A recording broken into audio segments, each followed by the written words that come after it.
Hello students, চলে এসেছি তোমাদের সামনে আইএসসি 2026 বোর্ড অ্যাপিয়ারিং ছাত্রছাত্রীদের জন্য একটা বিশেষ ভিডিও নিয়ে। আজকের এই ভিডিওতে আমি তোমাদের জন্য এনেছি তোমাদের এক্সাম হলে টাইম ম্যানেজমেন্ট এবং সেই সঙ্গে 95% বা 100% পাওয়ার জন্য একটা বিশেষ ফুল মার্কস স্ট্র্যাটেজি। আজকের এই ভিডিওটা প্রথম থেকে শেষ পর্যন্ত না শুনলে তোমরা কিন্তু কখনোই বুঝতে পারবে না কিভাবে তোমাদের ফুল মার্কস পেতে গেলে কোন কোন বিষয়ের দিকে বিশেষ নজর রাখতে হবে। একটা এক্সামে বাংলার মতো একটা পরীক্ষা, বিশেষ করে সেখানে শুধুমাত্র সমস্ত কিছু পড়ে গেলেই কিন্তু ফুল মার্কস পাওয়া কখনোই সম্ভব নয়। তার জন্য অনেকগুলো বিষয় তোমাদের মাথায় রাখতে হবে। প্রথমেই যেটা মাথায় রাখবে সেটা হচ্ছে প্রশ্নপত্রের সিলেকশন, কোন প্রশ্ন তুমি লিখবে কোনটা লিখবে না। তার জন্য প্রথমে যখন পেপারটা তোমরা হাতে পাচ্ছ, ফার্স্ট 15 মিনিটস, সেই 15 মিনিটসের মধ্যে প্রথম কাজ হচ্ছে কোয়েশ্চেন নাম্বার 1 রচনা সিলেক্ট করে নেওয়া। ভালোভাবে পড়বে, প্রত্যেকটা শব্দ পড়বে, প্রত্যেকটা লাইন পড়বে, দেখে নেবে যে প্রত্যেকটা অংশ তোমার জানা আছে কিনা। যদি প্রত্যেকটা অংশ, প্রত্যেকটা প্রশ্ন তোমার ভীষণভাবে গ্রিপে থাকে, তবেই কিন্তু সেই রচনাটা তুমি সিলেক্ট করবে যেটা তুমি ভালোভাবে লিখে আসতে পারবে। রচনা সিলেকশন হয়ে গেলে তোমরা গ্রামার এবং কম্প্রিহেনশন পার্ট ছেড়ে দিয়ে সোজা চলে যাবে সেকশন বিতে। আমি কেন এভাবে বলছি, কারণ তোমাদের এই মূল্যবান সময় থেকে একটা সামান্য 1 সেকেন্ড সময় যাতে নষ্ট না হয়, সেই কারণেই কিন্তু এই বিশেষ স্ট্র্যাটেজিটা তোমাদের সামনে তুলে ধরা। সেকশন বিতে চলে গেলে তোমরা সেকশন বিতে 4টে বই থেকে টোটাল 12 কোয়েশ্চেন্স পাবে। তোমরা জানো 4টে বই হয় এবং প্রত্যেক বই থেকে 3টে করে প্রশ্ন হয়, তাহলে বুঝতেই পারছো 3 4 12। তাহলে এই 12টা প্রশ্নের মধ্যে তোমাকে লিখতে হবে 4টে প্রশ্নের উত্তর। শুধু তাই নয়, এই 4টে প্রশ্নের উত্তর লিখতে হবে তোমাদের সিলেক্টেড 3টে বই থেকে। 4টে বই থেকেই কিন্তু তুমি লিখতে পারবে না। তাহলে যে 3টে বই তুমি খুব ভালো করে পড়ে গেছো, সেই 3টে বই চুজ করে নাও এক্সাম হলে গিয়ে। এই 3টে বই থেকে তোমাকে এবার প্রশ্ন লিখতে হবে। এই 3টে বই থেকে তুমি টোটাল 3 3 9 9টা প্রশ্ন পাচ্ছ। এই 9টা প্রশ্নের মধ্যে তোমাকে 4টে প্রশ্নের উত্তর লিখতে হবে, তার জন্য সিলেক্ট করতে হবে। আমি প্রথমেই বলবো তোমার এই সিলেকশন করার জন্য তুমি 4টে প্রশ্নের মধ্যে প্রথম যে প্রশ্নগুলো পাচ্ছ প্রত্যেকটা বইয়ে, সেখানে পার্ট বাই পার্ট প্রশ্ন থাকে, তোমরা জানো 1 + 2 + 2 + 5। এই পার্ট প্রশ্নের ক্ষেত্রে পার্ট প্রশ্নগুলো যাতে অ্যাটেম্প্ট করতে পারো সেদিকে নজর দাও। সেটা নজর দেওয়ার জন্য, সেটা করার জন্য তোমাকে কিন্তু প্রত্যেকটা পার্টের আনসার জানা আছে কিনা সেটা জানতে হবে। সেই ব্যাপারটা অবশ্যই তুমি আগে দেখে নাও, দেখে নিয়ে টিক মারো। যদি না পারো তাহলে তোমাকে পরের ওই 10 মার্কসের প্রশ্নে কিন্তু যেতে হবে, সেক্ষেত্রে কিছু করার নেই। এবার তুমি সিলেক্ট করে নাও কোন 4টে প্রশ্নের উত্তর লিখবে। 4টে প্রশ্নের উত্তর সিলেক্ট হয়ে গেলে এবার চলে এসো সোজা কম্প্রিহেনশন পার্টে। গ্রামারের দিকে এখন তুমি তাকিও না। কম্প্রিহেনশনে একটা প্যাসেজ তোমাদের দেওয়া আছে। এক্ষেত্রে বলি, এই প্যাসেজটা এই সময় তোমাকে কিন্তু ভালোভাবে পড়ে নিতে হবে। ফার্স্ট 15 মিনিটসের 5 মিনিটস আমি ধরে নিলাম তোমার সিলেক্ট করতে চলে গেছে। এবার 10 মিনিটস তোমার হাতে তোমার পড়ে আছে। এই 10 মিনিটসের মধ্যে তোমাকে প্যাসেজটা ভালোভাবে পড়তে হবে। প্যাসেজ পড়ার সময় যে কাজগুলো তুমি করে নেবে চটপট করে, সেটা হচ্ছে নির্দিষ্ট করে ওখানে যদি কোনো নাম থাকে, চরিত্রের নাম, জায়গার নাম, স্থানকালের নাম, কোনো নির্দিষ্ট সাল, তারিখ, এই সমস্ত কিছু চটপট আন্ডারলাইন করে ফেলো। যদি নির্দিষ্ট কোনো অংশের এমন কোনো অংশ থাকে, কারোর উক্তি কিংবা কেউ কাউকে কিছু কারণ দেখাচ্ছে কিংবা কোনো ঘটনা বিশেষ, সেগুলো কিন্তু চটপট করে ব্র্যাকেট করে নাও। আন্ডারলাইন করতে যেও না অতগুলো বড় জায়গা, সোজা ব্র্যাকেট করে নাও। এই কাজটা তোমাকে 15 মিনিটসের মধ্যে কভার করতে হবে। এরপর তোমাকে রাইটিং টাইমস দেবে। রাইটিং টাইমসে তুমি যে কাজগুলো করবে সেক্ষেত্রে তোমাকে কতগুলো বিষয় মাথায় রাখতে হবে। প্রথমেই আমি বলবো, প্রশ্নপত্রের আনসার যখন তুমি লিখতে শুরু করছো, তখন সেই আনসারটা দিয়ে শুরু করবে যেটা তুমি সব থেকে ভালো জানো। এক্ষেত্রে তোমাদের প্রত্যেককে বলবো, সেকশন এর রচনা দিয়ে কখনোই স্টার্ট করবে না। অনেকের মনে হতে পারে রচনা আমি কমন পেয়েছি, তাহলে আমি কেন স্টার্ট করব না। তাদের জন্য বলছি, রচনা এই কারণে তুমি স্টার্ট করবে না কারণ রচনাটা তুমি কমন পেয়েছো। কাজে প্রত্যেকটা লাইন, প্রত্যেকটা শব্দ লেখার ইচ্ছা তুমি নিশ্চয়ই প্রকাশ করবে এবং সেটা গুছিয়ে সুন্দর করে লিখতে লিখতে তোমার কিন্তু অনেকটা সময় চলে যাবে, যেটা করা একেবারেই চলবে না। সেই জন্য তুমি রচনা দিয়ে স্টার্ট করবে না। আর যারা কমন পাচ্ছ না তারাও রচনা লিখবে না। কেন লিখবে না? কারণ তোমাদের ভেবে ভেবে এক্সাম হলে রচনাটা লিখতে হবে, তার জন্যও কিন্তু সময়টা ব্যয় হয়ে যাবে। কাজেই একেবারে লেখা স্টার্ট করবে সেকশন বি দিয়ে। শুধু সেকশন বি নয়, সেকশন বির যে লেখাটা, যে প্রশ্নের উত্তরটা সব থেকে ভালো তুমি লিখতে পারবে সেটা দিয়ে স্টার্ট করবে। অনেকের মনে হতে পারে এটা একটা ভুল ধারণা, কিন্তু এটা একেবারে সাইকোলজিক্যাল একটা সত্য। কারণ যিনি পরীক্ষক, যিনি তোমার খাতাটা দেখবেন, তিনি প্রথমেই যদি তোমার খাতাটা দেখে বিরক্ত হন, প্রথমেই যদি তোমার প্রতি একটা নেগেটিভ ধারণা তৈরি হয় যে তুমি ভালো করে পড়োনি, তুমি কোনো কিছু জানো না, তাহলে কিন্তু তোমার পরের প্রশ্নটা খুব খুব ভালো লেখা সত্ত্বেও তুমি যেখানে ফুল মার্কস পেতে পারতে সেখানে ফুল মার্কস পাবে না। সেখানে কোনো না কোনো কারণে 1 মার্ক কাটা হবেই, এবং সেটা কাটা হওয়ার জন্য খুঁজে নেওয়া হবে যে কোন জায়গাটায় তুমি ভুল করেছ। কাজেই তোমার প্রথম ইমপ্রেশন তৈরি করতে হবে পরীক্ষকের কাছে খুব ভালো লেখা দিয়ে। প্রথম লেখাটা অত্যন্ত ভালো করতেই হবে। নেক্সট আমি আসবো হ্যান্ড রাইটিংয়ে। হ্যান্ড রাইটিং একেবারে নেট অ্যান্ড ক্লিন রাখতে হবে তোমাকে, মাথায় রাখো। কখনোই আমি বলছি না মুক্তোর মতো ঝকঝকে সুন্দর হ্যান্ড রাইটিং হতে হবে। পরীক্ষার খাতা এতটাই পরিষ্কার পরিচ্ছন্ন রাখবে যাতে করে দেখতে গিয়ে, চেক করতে গিয়ে পরীক্ষকের মাথা না ধরে যায়, তিনি যেন বিরক্ত হয়ে না যান। কাজেই সেটা অত্যন্ত গুরুত্বপূর্ণ বিষয়। প্রত্যেকটা প্রশ্নের উত্তর লেখার পর কমপক্ষে 2 লাইন অথবা 3 লাইন তুমি কিন্তু ছেড়ে দেবে, ছেড়ে দিয়ে পরের প্রশ্নে যাবে। এই 3 লাইন ছেড়ে দেওয়ার অর্থ শুধুমাত্র পরিচ্ছন্নতা নয়, এর অর্থ তুমি যদি পরে রিভাইজ করতে গিয়ে দেখতে পাও কোথাও কোনো একটা অংশ লিখতে ভুলে গেছো, ওই 3 লাইনের মধ্যে সেটা চটপট লিখে দিতে পারবে, কোথাও কোনো সমস্যা হবে না। এবার বলি, তুমি সেকশন বি যদি লেখা, মানে সেকশন বি দিয়ে যখন স্টার্ট করবে, সেকশন বিটা কমপ্লিট করে উঠতে হবে। কোথাও একটা কোনো প্রশ্নের উত্তর লিখতে পারছো না তাহলেও তা কিন্তু নয়। তবে হ্যাঁ, যে প্রশ্নের উত্তর তুমি লিখতে শুরু করেছো সেখানে যদি কোনো পার্ট প্রশ্ন থাকে সেটাকে তোমার শেষ করে যেতেই হবে। যদি শেষ না করতে পারো তার জন্য নির্দিষ্ট স্পেস, মানে ওই খাতার নির্দিষ্ট অংশে জায়গা রেখে যাও। যতটা খুশি জায়গা রাখো, তোমার যা মনে হচ্ছে রেখে তুমি পরের প্রশ্নে চলে যাও। পরে যখন লিখবে ওই জায়গাটাকে ব্যবহার করো। যদি সম্পূর্ণ জায়গাটা তুমি ইউটিলাইজ করতে না পারো, ওই অংশটা একটা লাইনে কেটে দাও। এবার বলবো কেটে দেওয়ার প্রশ্নে। যদি তোমার কোনো প্রশ্নের উত্তরে কাটাকাটি করতে হয়, 1 লাইনে কাটবে, সেটা যদি বড় হয় ওপর থেকে নিচ, যদি ছোট 1 লাইন হয় তাহলে এভাবে সোজাসুজি কেটে দেবে। কখনোই একেবারে হিজিবিজি করে নোংরা করে কাটাকাটি করতে যাবে না। এবার আমি আসবো যে রচনা লেখার সময় টপিক। তোমরা যখন রচনাটা লিখতে শুরু করছো, পজিটিভলি শুধুমাত্র কোয়েশ্চেন নাম্বার 1 লিখে পার্ট নাম্বার লিখে দিলেই কিন্তু চলবে না। টপিকটা তোমাকে বড় বড় করে লিখতে হবে, কোন টপিকটা তুমি লিখছো। এমন যেন না হয় পরীক্ষক কিছুটা পড়বেন তারপর বুঝতে পারবেন হ্যাঁ তুমি ঠিকঠাক লিখছো, এটা যেন একেবারে না হয়। টপিক তোমাকে সবার আগে লিখতে হবে। এখন অনেকে প্রশ্ন করো টপিকে কি লিখবো। টপিকে সেটাই লিখবে যেটা তোমার প্রশ্নপত্রে দেওয়া আছে। পার্থক্য কোথায় আছে যেটা পরিবর্তন করবে, ধরো তোমার প্রশ্নপত্রে কোথাও দেওয়া আছে তোমার কোনো একটা তোমার দেখা কোনো একটা গ্রামের বর্ণনা, তুমি তখন প্রশ্নপত্রে কখনোই লিখবে না তোমার দেখা গ্রামের বর্ণনা। প্রশ্নপত্রের টপিক হিসাবে লিখবে আমার দেখা একটি গ্রামের বর্ণনা, কোনো একটা লিখবে না, লিখবে একটি গ্রামের বর্ণনা। এই যে পরিবর্তনগুলো, এগুলো তুমি করবে, কারণ তুমি নিজে তখন লিখতে বসছো, পরীক্ষক কিন্তু তোমার হয়ে লিখে দিচ্ছেন না। এবার তুমি ওই হেডিংটা আন্ডারলাইন করে দাও, সুন্দর করে আন্ডারলাইন করে দাও, 2 লাইন ছেড়ে দাও। ছেড়ে দিয়ে আবার তোমার রচনাটা স্টার্ট করো। এই যে বললাম টপিক লিখে 2 লাইন ছেড়ে দেওয়া, এটাও কিন্তু একটা ইম্পর্টেন্ট জব, এই কাজটা অবশ্যই করবে। এবার যাব প্রত্যেকটা প্রশ্নের উত্তর লেখার সময় সঠিক নাম্বারিং করবে। নাম্বারিংয়ে কোথাও যেন মিস্টেক না হয়। তোমার প্রশ্ন, কোয়েশ্চেনের নাম, নাম্বার, পার্ট নাম্বার প্রত্যেকটা গুছিয়ে সুন্দরভাবে যে লাইন তোমাদের টানা থাকে, রুল টানা থাকে, তার বাঁদিকে লিখবে, বাইরে লিখবে। নাম্বারিং ভেতরের দিকে করবে না, বাঁদিকে নাম্বারিং করবে।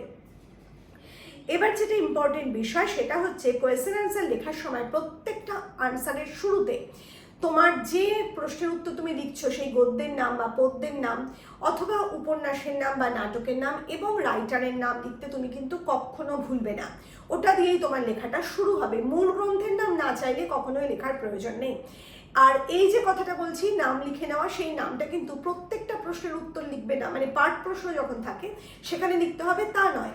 আলাদা আলাদা কোয়েশ্চেন নাম্বার 1, কোয়েশ্চেন নাম্বার 2, মানে কোয়েশ্চেন নাম্বার 4 থেকে স্টার্ট হচ্ছে, কোয়েশ্চেন নাম্বার 4, কোয়েশ্চেন নাম্বার 5। সেক্ষেত্রে আমি বলছি কোয়েশ্চেন নাম্বার 4 এর মধ্যে যদি আবার অপশন হিসাবে মানে পার্ট নাম্বার হিসেবে 1, 2 থাকে সেটা বলছি না। সেক্ষেত্রে প্রথম লেখা শুরুর আগেই তুমি এই নামটা লিখে নেবে, আর লিখবে না। এবার বলি তোমার যে লেখা মানে আনসার, সেখানে লেখার সময় যে টেক্সট থেকে তুমি আনসারটা লিখছো সেই টেক্সটের নির্দিষ্ট ইম্পর্টেন্ট কিছু শব্দ, ইম্পর্টেন্ট কিছু লাইন যেটা তোমার ওই আনসারের সাথে সম্পর্কযুক্ত সেটা ইনভার্টেড কমা দিয়ে তোমার লেখার মধ্যে মাঝে মাঝে অ্যাড করে দেবে। তাতে পরীক্ষক বুঝবেন তোমার টেক্সটের নলেজ খুব ভালো আছে, তুমি শুধুমাত্র নোটস পড়ে এক্সাম দিতে আসনি। এতেও কিন্তু তোমার মার্কসটা ভালো হবে। লেখা যখন লিখবে তখন তোমার নিজের ভাষাও যেমন থাকবে, বইয়ের ভাষাও কিন্তু 2-4টে তোমাকে ব্যবহার করতে হবে। বিশেষ করে ইম্পর্টেন্ট যে পয়েন্টসগুলো, সেই পয়েন্টসগুলো লেখার সময় নির্দিষ্ট নাম, নির্দিষ্ট শব্দ তোমাকে ব্যবহার করতে হবে, নির্দিষ্ট লাইন 2-1টা তুলে দিতে হবে। এবার যে কথাটা বলবো সেটা হচ্ছে, যখন তুমি কোনো চরিত্র লিখতে যাবে, ধরো তুমি গল্প বা উপন্যাস বা নাটকের কোনো চরিত্র বর্ণনা করছো, সেই চরিত্র বর্ণনা করার জন্যও কিন্তু নির্দিষ্ট কিছু নিয়ম আছে। প্রথমেই তুমি চরিত্রর গুণাগুণ লিখতে বসবে না। প্রথমে তোমাকে লিখতে হবে, প্রথমে তো ওইটা লিখছো যে কোন মানে রাইটার বা কোন গল্প, কোন উপন্যাস বা নাটক, সেটা লেখার পর তোমাকে লিখতে হবে ওই চরিত্রটা ওই গল্পের কোন স্থানে আছে বা কতটা ভূমিকা নিচ্ছে, মানে ওটা প্রধান চরিত্র না সহপ্রধান চরিত্র নাকি অপ্রধান চরিত্র, সেটা তোমাকে লিখতে হবে। প্রধান চরিত্রের সাথে সম্পর্ক কি সেটা লিখতে হবে।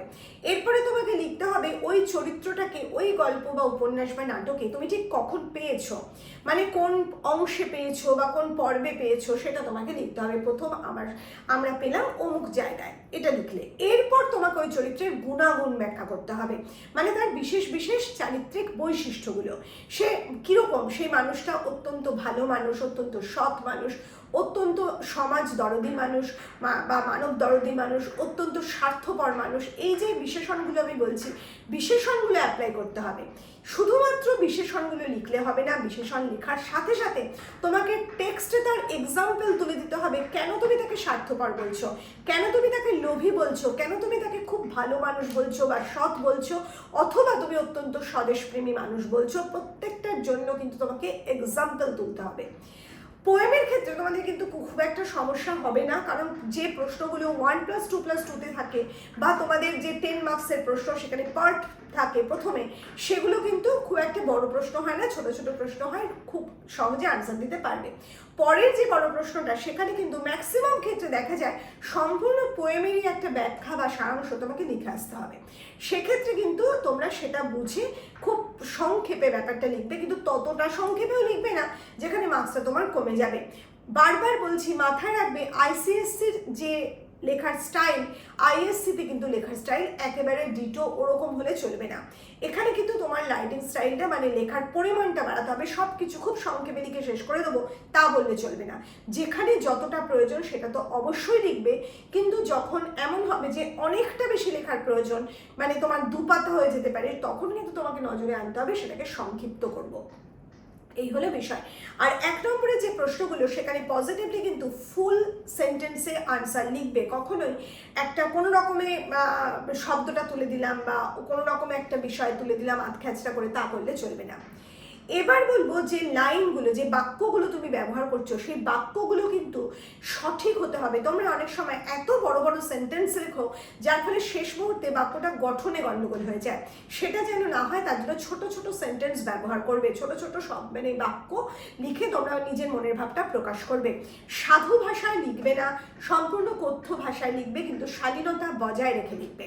সাধু এবং চলিত ভাষার মিক্সডও করবে না, মিশ্রণও করবে না, সেটাও কিন্তু মার্কস সম্পূর্ণভাবে চলে যাওয়ার একটা জায়গা। এবার সবার শেষে যে বিষয়টা বলবো, স্পেলিং মিস্টেকটা কিন্তু তোমাদের মাথায় রাখতে হবে।